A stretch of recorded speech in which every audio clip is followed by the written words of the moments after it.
Assalamualaikum warahmatullahi wabarakatuh.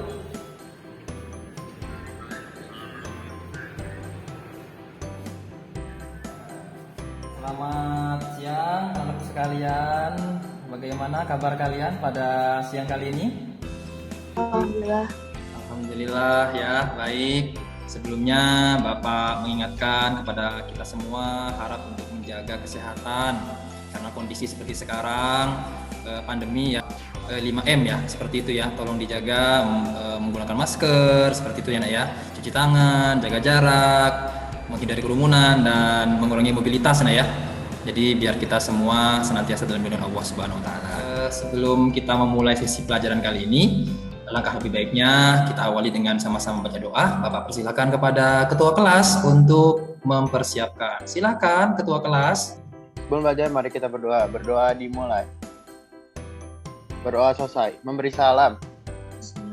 Assalamualaikum warahmatullahi wabarakatuh. Waalaikumsalam warahmatullahi wabarakatuh. Alhamdulillah kita sudah mulai dengan berdoa ya. Baik, pada pertemuan kali ini kita akan membahas tentang materi permasalahan sosial dalam masyarakat ya. Presensi di Google Form, melalui Google Form di WA Group, silahkan kalian mengisi ya. Tinggal mengisi, tapi Bapak ingin mengkonfirmasi kehadiran kalian. Harap bagi yang namanya Bapak panggil untuk menjawab ya Nak ya.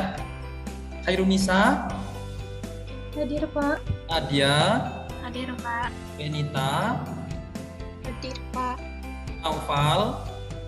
Hadir, Pak. Alhamdulillah ya kalian hadir ya. Jadi tujuan pembelajaran yang akan kita capai pada setelah melaksanakan pembelajaran ini harapannya adalah kalian mampu mengklasifikasikan berbagai permasalahan sosial di masyarakat melalui contoh-contoh nyata dan mendiskusikannya dari sudut pandang pengetahuan sosiologi.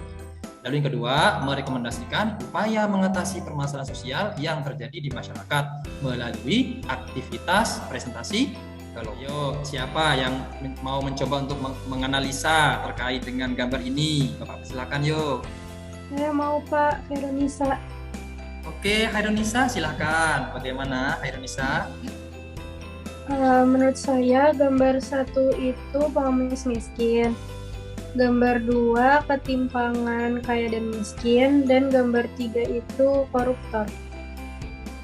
Baik, dari gambar itu kalau menurut Hairunisa itu kira-kira sesuatu yang diharapkan nggak keberadaannya Hairunisa di masyarakat ya?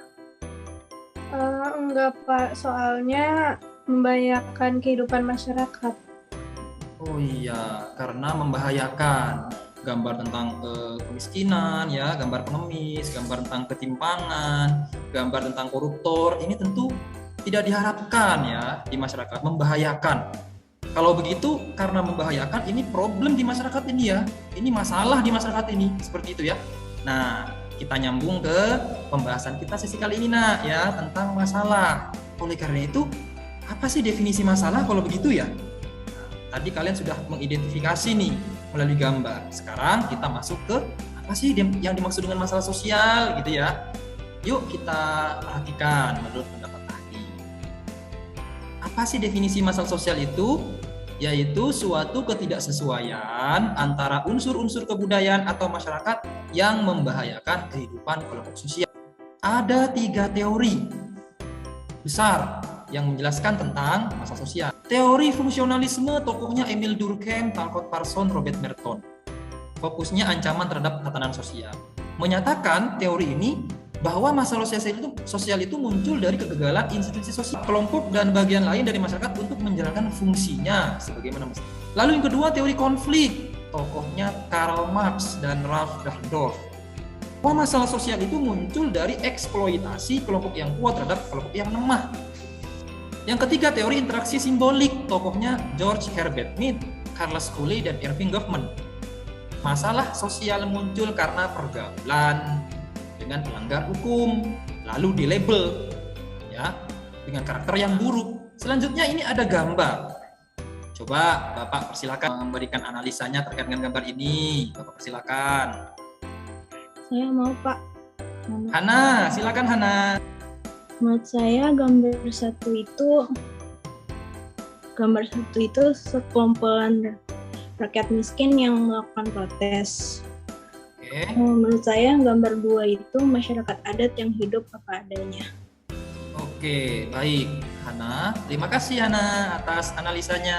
Jadi kemiskinan itu tidak hanya karena faktor mereka tidak punya penghasilan, ya. Ada juga bisa jadi karena faktor peran dari pemerintah yang tidak mampu untuk memastikan masyarakatnya bisa ya mengambil manfaat dari sumber daya alam yang ada. Nah, ini disebut dengan kemiskinan struktural, ya. Kemiskinan struktural ini masalah juga.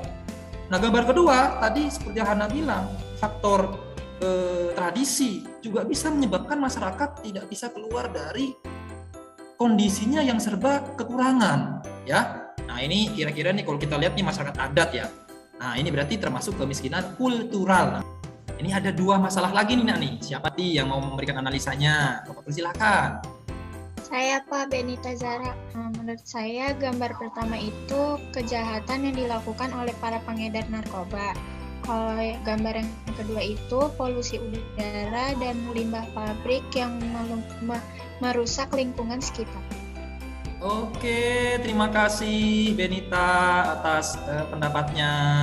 Gambar yang pertama tuh itu gambar sindikat narkoba. Nah, itu sumbernya Bapak ambil dari Google tuh ya.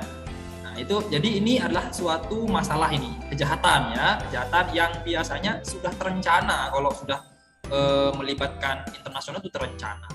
Nah, dalam konsep kejahatan kriminalitas ini disebut dengan organized crime, kejahatan yang terorganisir, nah ya. Kalau kita menghirup udara banyak polusi begitu ya, terus juga sampah di mana-mana, limbah dibuang ke sungai, itu kan yang mendapatkan kerugiannya kan masyarakat, ya, masyarakat. Nah, karena itulah itu berarti termasuk kejahatan juga itu ya, secara tidak langsung kejahatan korporasi. Nah, nih kegiatan selanjutnya ya. Nah, ini aktivitas kelompok. Nah, masing-masing kelompok ada 4 orang ya. Nah, silakan analisa terhadap permasalahan sosial yang terdapat pada video pembelajaran. Jadi nanti setelah ini Bapak akan menayangkan video pembelajaran. Silakan kalian analisa. Analisanya menggunakan apa? Menggunakan salah satu dari 3 teori permasalahan sosial yang tadi sudah kita pelajari. Nantinya hasil analisa kelompok menjadi rekomendasi usulan penyelesaian masalah dan disajikan dalam bentuk presentasi kelompok. Kumpulkan hasil presentasi kelompok ke Google Form. Presentasi kelompok dilakukan secara bergantian, kemudian diberikan tanggapan ya. Lalu hasil presentasi kelompok akan dipublikasikan ke media sosial YouTube sebagai media apresiasi Bapak dari hasil presentasi. Silahkan disimak dengan baik.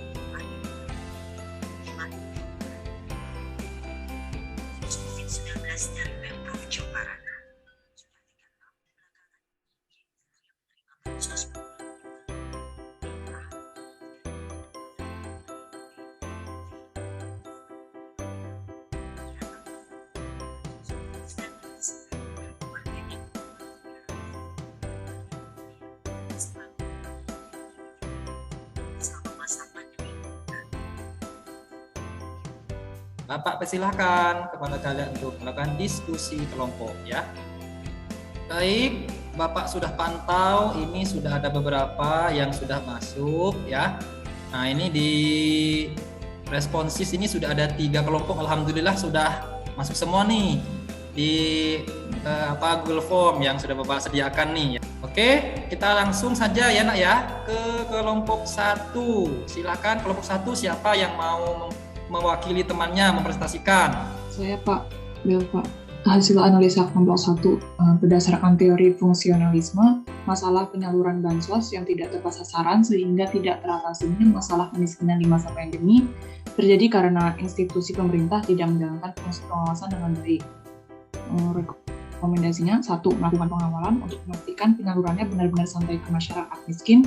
2. Melibatkan KPK untuk menindak oknum yang menyelewengkan dana bansos. Saya ingin bertanya kelompok 1, siapa sih pihak-pihak yang bertugas melakukan pengawalan terhadap penyaluran bansos ke masyarakat miskin? Kelompok 1 boleh dijawab, makasih. Jadi tuh pengawalan itu bisa dilakukan pemerintah pusat melalui kementerian sosial. Yaitu tuh dengan cara memastikan data masyarakat miskin itu sudah valid. Nah, terus perangkat desa hingga tingkat RT atau RW itu ikut memastikan juga dana bansos secara utuh sudah terima oleh masyarakat miskin. Kita beri aplaus dulu untuk kelompok 1 ya, Nak, ya. Oke. Jadi hasil analisa kelompok kami berdasarkan teori konflik, hasil kelompok yang kuat terhadap kelompok yang lemah atau masyarakat miskin. Dan rekomendasinya adalah yang pertama, kelompok-kelompok yang lemah harus berani menyampaikan keluhan melalui aksi damai atau demonstrasi. Dan yang kedua, diperlukan pihak ketiga yang mampu menjadi mediator untuk mencapai akomodasi bersama. Saya bertanya, siapa pihak ketiga yang bisa diharapkan memberi masukan atau kritikan terhadap kebijakan kelompok elit yang tidak profesional dalam penyaluran bansos kepada masyarakat miskin? Terima kasih. Pihak ketiga tersebut yaitu kalangan ilmuwan, cendekiawan, tokoh masyarakat yang harus memberikan kritikan kepada kelompok elit agar tidak mengeksploitasi hak-hak dari masyarakat miskin. Kita beri aplaus dulu untuk presentasi kelompok 2. Jadi hasil analisa kelompok kami berdasarkan teori interaksionisme simbolik terjadi karena pergaulan dengan pelanggar hukum dan pelabelan karakter yang buruk. Maka rekomendasinya ialah yang pertama, meningkatkan interaksi langsung antar pihak pemerintah dengan masyarakat miskin. Dan yang kedua yaitu sosialisasi bahaya menyelewengkan dana bansos termasuk perilaku menyimpang. Bagaimana cara meningkatkan kepedulian pemerintah kepada masyarakat miskin? Jadi pemerintah tuh harus ningkatin intensitas bertemu dengan warganya, terutama yang miskin. Terus mendengar keluhan juga ngebuat kebijakan yang bisa mengentaskan masalah kemiskinan. Contohnya tuh kayak penyaluran bansos yang tepat sasaran. Kita beri aplaus dulu untuk presentasi kelompok 3 ya. Nah, sesi presentasi kali ini Bapak lihat bagus-bagus ya. Artinya kalian bisa berpartisipasi ya secara aktif, menyeluruh, merata. Bapak tadi perhatikan semuanya ingin terlibat dalam kegiatan prestasi ini. Ada yang bertanya, ada yang menjawab seperti itu ya. Nah, selanjutnya anak-anak sekalian, sebelum kita sampai di akhir pembelajaran kita ya, tentunya kita harus membuat suatu kesimpulan dari apa yang sudah kita pelajari ya pada sesi kali ini. Nah, Bapak minta nih salah satu dari kalian mungkin ada yang bisa menyimpulkan dari kegiatan pembelajaran kita pada sesi kali ini. Siapa kira-kira yang mau menyampaikan? Saya Pak, saya mau kasih kesimpulan. Jadi, masalah sosial adalah kondisi yang tidak diharapkan namun terjadi di masyarakat, seperti masalah kemiskinan, ketimpangan, dan kriminalitas. Masalah sosial bisa ditangani dengan meningkatkan profesionalisme kinerja pemerintah dan meningkatkan keberpihakan pemerintah terhadap masyarakat yang lemah. Udah Pak, kasih. Baik, terima kasih atas kesimpulannya Ananda Latifah yang sudah mewakili teman-temannya. Nah, di bagian akhir ini Bapak ingin kita melakukan kegiatan refleksi nah ya. Kita semua memperoleh manfaat. Apa saja yang bisa kita dapatkan dari pembelajaran materi permasalahan sosial dalam masyarakat ini. Lalu harapannya kalian bisa menumbuhkan sikap-sikap positif. Ketika kita menemukan suatu permasalahan sosial, kita bisa melakukan analisa, lalu kemudian menemukan solusi dari setiap permasalahan sosial. Nah ya, jadi masalah sosial itu juga bersumber dari perbedaan. Karena itulah butuh kesetaraan untuk mewujudkan harmoni sosial. Itu yang akan kita pelajari pada sesi pertemuan selanjutnya, insya Allah. Nanti Bapak akan kirimkan soal ya melalui aplikasi atau link Google Form, akan Bapak bagikan ke WA Group ya. Silakan kalian kerjakan. Terima kasih atas perhatian kalian ya. Sebelum kita menutup sesi kita pada pertemuan kali ini, Bapak persilakan kepada ketua kelas untuk menyiapkan dan memimpin doa. Siap. Sebelum akhir pelajaran, mari kita berdoa. Berdoa dimulai. Berdoa selesai. Memberi salam. Assalamualaikum warahmatullahi wabarakatuh. Waalaikumsalam warahmatullahi wabarakatuh. Terima kasih anak-anak sekalian. Tetap jaga kesehatan. Wassalamualaikum warahmatullahi wabarakatuh. Waalaikumsalam warahmatullahi wabarakatuh. Terima kasih Pak. Assalamualaikum. Waalaikumsalam.